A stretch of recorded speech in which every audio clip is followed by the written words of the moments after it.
Welcome to Little Genius Art and Bio. In this platform, you can learn art and biology. Breathing and exchange of gases.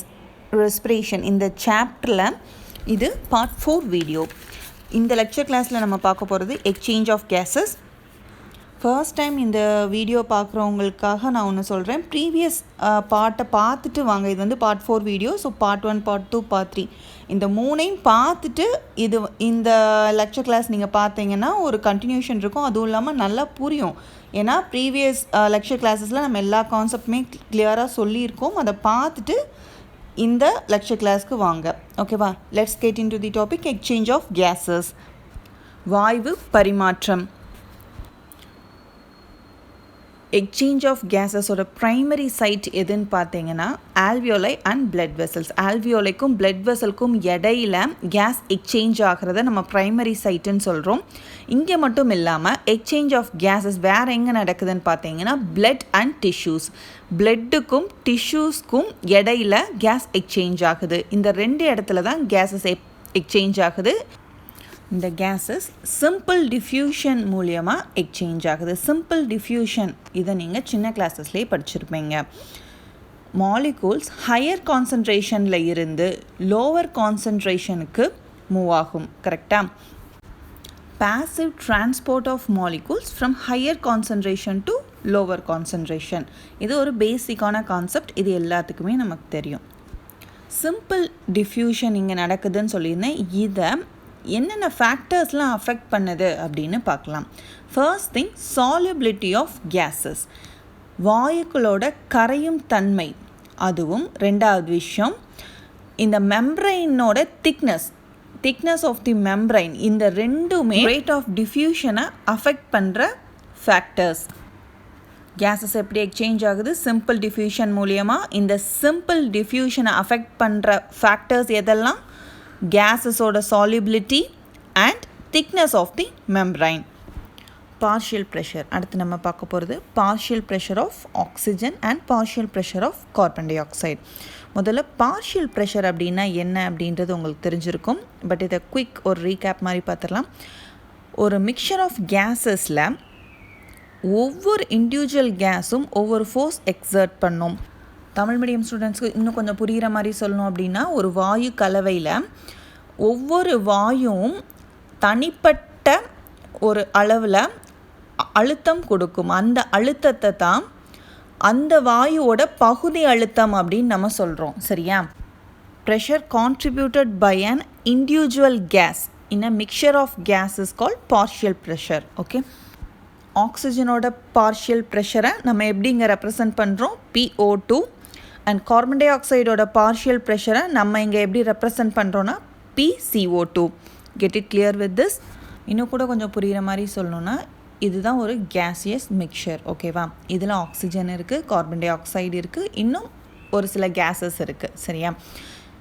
Oxygen exert பண்ணுற ப்ரெஷரை ஆக்சிஜனோட partial ப்ரெஷருன்னு சொல்கிறோம். Pressure contributed by carbon டை ஆக்சைடை நம்ம என்ன சொல்கிறோம்? Carbon டை ஆக்சைடோட பார்ஷியல் ப்ரெஷருன்னு சொல்கிறோம். இந்த மாதிரி இந்த மிக்சர் ஆஃப் கேஸஸில் இருக்க ஒவ்வொரு கேஸ்க்கும் ஒவ்வொரு பார்ஷியல் ப்ரெஷர் இருக்கும். இந்த மிக்சர் ஆஃப் கேஸஸோட டோட்டல் ப்ரெஷர் என்னவாக இருக்கும் அப்படின்னா, இந்த எல்லா கேஸஸோட பார்ஷியல் ப்ரெஷரையும் ஆட் பண்ணால் அதுதான் இந்த மிக்சர் ஆஃப் கேஸஸோட டோட்டல் ப்ரெஷர். பார்ஷியல் ப்ரெஷர்னால் என்னன்னு பார்த்துட்டோம். இப்போது partial pressure of oxygen and partial pressure of carbon dioxide, இந்த ரெண்டும் அட்மாஸ்பியரிக் ஏரில் எவ்வளோ இருக்கும், அல்வியோலையில் எவ்வளோ இருக்கும், டிஆக்சிஜனேட்டட் பிளட்டில் எவ்வளோ இருக்கும், ஆக்சிஜனேட்டட் பிளட்டில் எவ்வளோ இருக்கும், டிஷ்யூஸில் எவ்வளோ இருக்கும் அப்படின்னு பார்த்துடலாம். இந்த டேபிள் காலத்தை பார்த்துக்கோங்க. ஒவ்வொரு இடத்துலையும் இந்த partial pressure of oxygen and carbon டை ஆக்சைடுமே வேரி ஆகும். கார்பன் டை ஆக்சைடோட சால்யூபிலிட்டி 20 to 25 டைம்ஸ் வந்துட்டு ஆக்சிஜனோட சால்யூபிலிட்டியை காட்டிலும் அதிகமானதாக இருக்கும். நெக்ஸ்ட் நம்ம பார்க்க போகிறது டிஃப்யூஷன் மெம்ப்ரைன். இந்த டிஃப்யூஷன் மெம்ப்ரைனில் மொத்தம் 3 லேயர்ஸ் இருக்குது. ஃபர்ஸ்ட் லேயர் என்னன்னு பார்த்தீங்கன்னா, தின் ஸ்குவாமஸ் எபித்தீலியம் ஆஃப் ஆல்வியோலை. ரெண்டாவது எண்டோத்தீலியம் ஆஃப் ஆல்வியோலார் கேப்பிலரிஸ். மூணாவது என்னது? Basement substance. இந்த 3 லேயரோட டோட்டல் திக்னஸ் என்ன அப்படின்னு பார்த்தீங்கன்னா 1 மில்லிமீட்டருக்கும் கம்மியாக தான் இருக்கும். இங்கே ஏன் நம்ம இந்த மெம்ப்ரைனோட திக்னஸை பற்றி நம்ம இவ்வளோ ஸ்ட்ரெஸ் பண்ணுறோம் அப்படின்னா, ரெஸ்பிரேட்டரி டிசீஸ் நிறைய இதில் லைக் பல்மனரி எடிமா இந்த மாதிரி நிறைய டிசீஸில் வந்துட்டு என்ன ஆகும்னா, இந்த பேசிக்காக இருக்கிற இந்த மெம்ப்ரைனோட ஆர்கிடெக்சர் டிஃபர் ஆயிரும். லைக் சில டிசீசஸில் மியூக்கஸ் ஃபார்ம் ஆகும், சில டிசீஸில் எடிமா நீர் கோத்திருக்கும். இந்த மாதிரி நிறைய டிசீஸில் இந்த மெம்ப்ரைனோட பேசிக்காக இருக்கிற இந்த ஆர்கிடெக்சர் மாறுபடும் போது இந்த இடத்துல கேஸஸ் எக்ஸ்சேஞ்சில் பிரச்சனைகள் வரும். கேஸ் எக்ஸ்சேஞ்ச் ஆகிறதுல பிரச்சனைகள் வரும். இந்த பிக்சரை பாருங்கள். This is the diagrammatic representation of exchange of gas, right? Gases எப்படி எக்ஸ்சேஞ்ச் ஆகுது? சிம்பிள் டிஃப்யூஷன் மூலியமாக, அதாவது ஹையர் கான்சன்ட்ரேஷன்லேருந்து லோவர் கான்சன்ட்ரேஷனுக்கு மாலிக்யூல்ஸ் மூவ் ஆகும். இதுதான் சிம்பிள் டிஃப்யூஷன்னு சொல்லியிருந்தேன். சேம் கான்செப்ட் தான் இங்கே அப்ளை ஆக போகுது. இது நல்லா பாருங்கள். ஆல்வியோலார் ஏரில் இருக்கிற ஆக்சிஜனோட பார்ஷியல் ப்ரெஷர் எவ்வளவா இருக்குது? 104 mmHg. கார்பன் டை ஆக்சைடோட பார்ஷியல் ப்ரெஷர் 40 mmHg இல்லையா? இப்போது இந்த pulmonary artery which is come from the where right வென்ட்ரிக்கலில் இருந்து வர்ற இந்த பல்மனரி ஆர்ட்ரியில் என்ன இருக்கும்? டீஆக்சிஜனேட்டட் பிளட் இருக்கும். ஆக்சிஜனற்ற ரத்தம், டீஆக்சிஜனேட்டட் பிளட். இந்த டீஆக்சிஜனேட்டட் பிளட்டில் ஆக்சிஜனோட பார்ஷியல் ப்ரெஷர் எவ்வளோ? 40.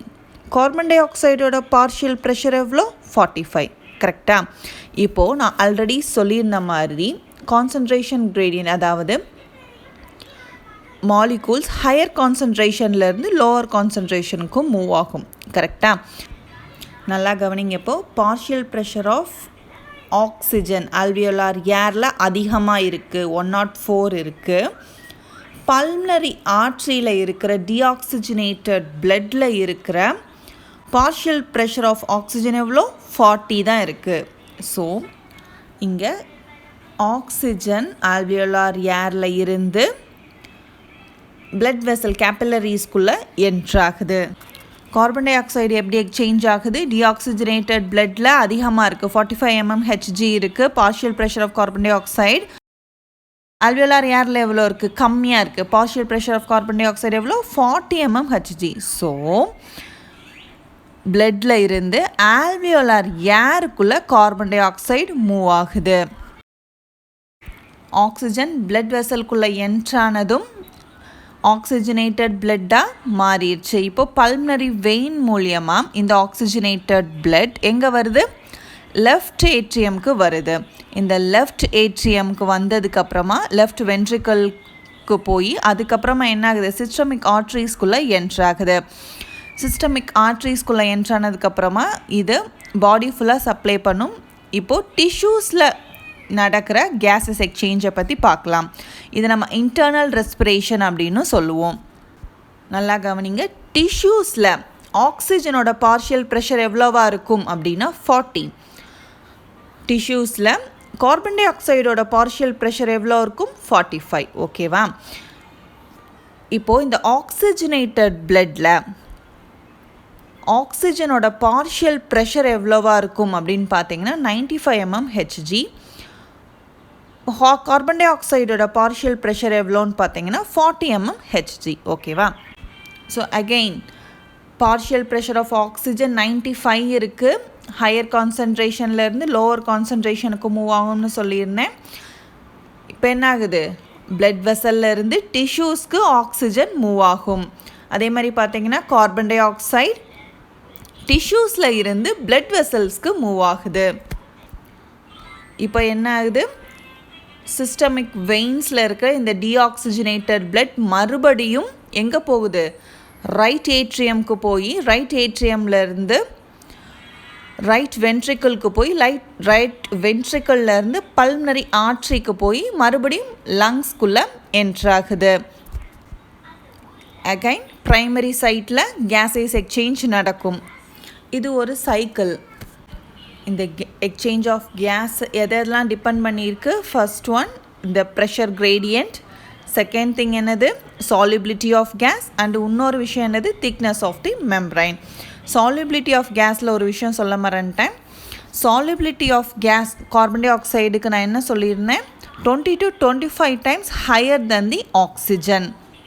கரெக்டா?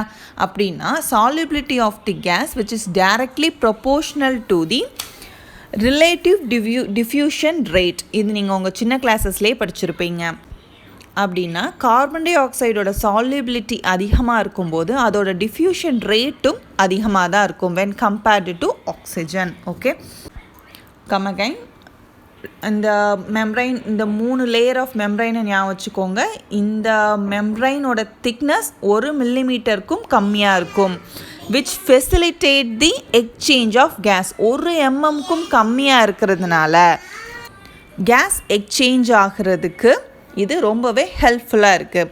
திக்னஸ் ஆஃப் தி மெம்ப்ரைன் அதிகமாகும் போது கேஸஸ் எக்ஸ்சேஞ்ச் நடக்கிறது ரொம்பவே கஷ்டமானதாக இருக்கும். ஓகே, இந்த லெக்சர் கிளாஸ் இதோட முடியுது. நெக்ஸ்ட் லெக்சர் கிளாஸில் transport of oxygen and transport of carbon டை ஆக்சைடை பற்றி நம்ம பார்ப்போம்.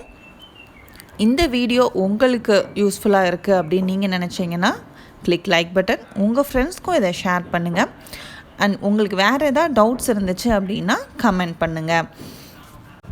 அண்ட் உங்கள் கூட ஒரு விஷயம் நான் ஷேர் பண்ணணும்னு ஆசைப்பட்றேன். எந்த ஒரு விஷயத்தையும் நீங்கள் அர்த்தம் புரிஞ்சு படிக்க ஆரம்பிச்சிங்க அப்படின்னா நீட் மட்டும் இல்லை, உங்கள் சப்ஜெக்டையும் நீங்கள் ரொம்ப லவ் பண்ணி படிப்பீங்க. ஒரு தடவை உங்களுக்கு கான்செப்ட் நல்லா அண்டர்ஸ்டாண்ட் ஆச்சு அப்படின்னா அது உங்கள் லைஃப் லாங் மறக்காது. நீட் ஆஸ்பரன்ஸ்க்கு நான் ஒரு விஷயம் ஷேர் பண்ணணும்னு நினைக்கிறேன். கான்செப்ட் இப்போ நீங்கள் நல்லா அண்டர்ஸ்டாண்ட் பண்ணிட்டீங்க அப்படின்னா அது உங்களோட ஃப்யூச்சர் ஸ்டடீஸ்க்கு அது ரொம்பவே யூஸ்ஃபுல்லாக இருக்கும். அது மட்டும் இல்லாமல் இதெல்லாமே பேசிக்ஸ், இதெல்லாமே உங்கள் லைஃப் லாங் நீங்கள் ஒரு மெடிக்கல் ப்ராக்டிஷனராக நீங்கள் இருக்கிறதுக்கு ஒரு நல்ல ஒரு ஸ்ட்ராங்கான பேஸ்மெண்ட்டாக இருக்கும். Thank you students. Have a nice day.